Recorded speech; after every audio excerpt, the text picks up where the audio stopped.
कविता chapter number 5 प्रतिभा class fourth. ये वर्ष गीत है जो बच्चों को याद करने के लिए आसान होगा कि कौन से वर्ष मतलब वर्ष के हिसाब से मतलब कौन से महीने में कौन सी ऋतु आती है या कौन सा त्यौहार आता है। इससे बच्चों को इजीली याद हो जाएगा। तो ये वर्ष गीत है जो कविता है किसने लिखी है बाल सुब्राही जी ने, जो हर महीने और मौसम खुशियाँ लेकर आता है। इस कविता के माध्यम से आपको बताया जाएगा। बर्फ़ बिछाता हुआ राह में सर्द जनवरी आता है, फिर बुहार कर बर्फ़ फरवरी सुंदर फूल बिछाता है। होली की रंग फुहारे मार्च साथ ले आता है, फिर आकर अप्रैल सभी को अप्रैल फूल बनाता है। आता है जब मई पसीने में सब हो जाते हैं तर, जून उष्मा लेकर आता है तब जाते हैं गांव नगर।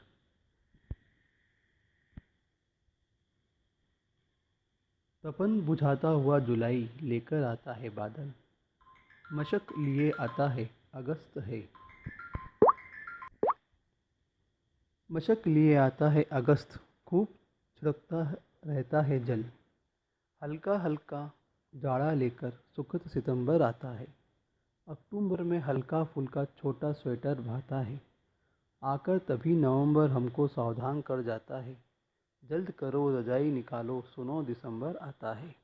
तो ये कविता है वर्ष गीत। अब हम समझते हैं कि वर्ष गीत की हर लाइन को यहाँ पे समझते हैं कि क्या है एग्जैक्टली क्या कहना चाह रहा है। यहाँ पे आपको कुछ चित्र भी दिए हुए हैं वर्ष गीत के हिसाब से, हर लाइन के हिसाब से, हर एक महीने के हिसाब से आपको अलग अलग चित्र यहाँ पे दिखाई देंगे। तो पीला कहता है बर्फ़ बिछाता हुआ राह में सर्द जनवरी आती है। तो जनवरी का जो महीना होता है अच्छी खासी ठंड का महीना होता है, दिसंबर और जनवरी में ये कह सकता हूँ, जिसमें अच्छी खासी बर्फ़ गिरती है। इसलिए उसे क्या किया है, बर्फ़ बिछाता हुआ राह में सर्द जनवरी आती है। तो ये अच्छा खासा सर्दी का महीना या ठंड का महीना कहते हैं अपन, बहुत ज़्यादा रहता है। सेकंड, फिर बुहार कर बर्फ़ फरवरी सुंदर फूल बिछाता है। अब इस महीने में फरवरी वाले महीने में क्या होता है, धीरे धीरे बर्फ़ क्या होती है पिघलने लगती है, यूँ होती है कि ख़त्म होने लगती है और दिन बड़े होने लगते हैं और जिससे सुंदर फूल फिर उगने लगते हैं, बिछाता है। मार्च मार्च का महीना जो होता है इसमें त्यौहार आते हैं। होली की रंग फुहारे मार्च साथ ले आता है। जैसे ही ठंड जाती है जाने लगती उसी मार्च आते आते क्या होता है, होली का त्यौहार आ जाता है। लोग पूरे देश भर में होली का त्यौहार झूम के मनाते हैं और ये महीना होली का महीना कहलाता है। जैसे आप जानते हैं कि होली दो टाइप से मनाई जाती है, एक तो रंग पंचमी होती है और एक होली खुद आती है। तो दो अलग अलग तरीके से पूरे देश में मनाई जाती है होली, और इसके त्यौहार बहुत धूमधाम से मनाया जाता है पूरे देश भर में। उसके बाद आता है अप्रैल। अप्रैल जो फिर आकर अप्रैल सभी को अप्रैल फूल बनाता है। तो ये कहा जाता है कि अप्रैल में सभी लोग एक दूसरे को अप्रैल फूल बनाते रहते हैं, है ना। तो इसलिए इसको कहा गया है अप्रैल फूल बनाता है ना। अप्रैल जब भी आते हैं तो लोग अप्रैल फूल बनाने लग जाते हैं, नए नए तरीके से, अलग अलग तरीके से अपने दोस्तों को, परिवार में सभी को अप्रैल फूल बनाते हैं। आता है जब मई पसीने में सब हो जाते हैं तर। जैसे ही मई का महीना आने लगता है गर्मी बढ़ने लगती है और सब की सब क्या होता है मई में तरबतर होते, पसीने से तरबतर होने लगते हैं। जून उष्मा लेकर आता है तब जाते हैं गांव नगर।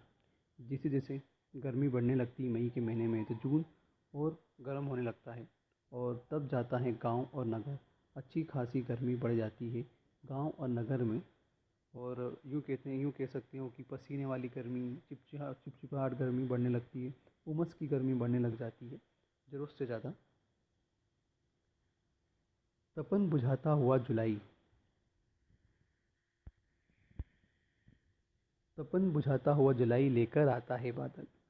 अब जैसे जैसे गर्मी कम होने लगती है जून के आखिरी आखिरी अंत में, जैसे बारिश शुरू हो जाती है 15 जून के बाद से, तो धीरे धीरे क्या होता है कि बारिश आने लगती है। तो जुलाई आते आते क्या होती है बारिश के चांसेस ज़्यादा बढ़ जाते हैं। तो उस केस में क्या होता है, तपन भी क्या हो जाती है, कम होने लगती है, मतलब गर्माहट कम होने लगती है और बादल मतलब बारिश बरसाते रहती हैं।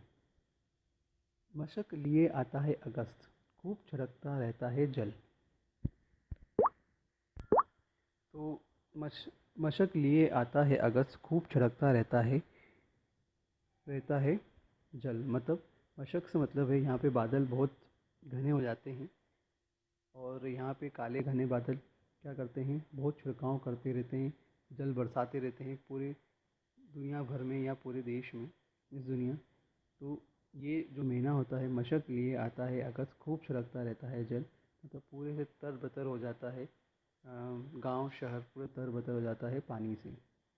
हल्का हल्का जाड़ा लेकर सुखद सितंबर आता है। अब अगस्त का महीना जैसे जैसे ख़त्म होने लगता है, वैसे वैसे क्या होती है, ठंडी हल्की हल्की पड़ने लगती है।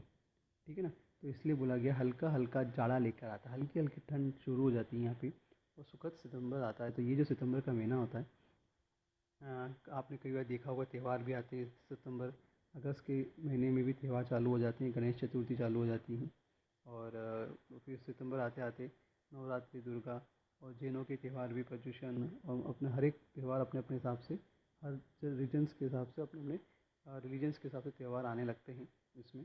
तो सुखद सितंबर आता है, ये महीना बहुत सुखद होता है, ये महीना। और अक्टूबर में हल्का फुल्का छोटा स्वेटर आता है।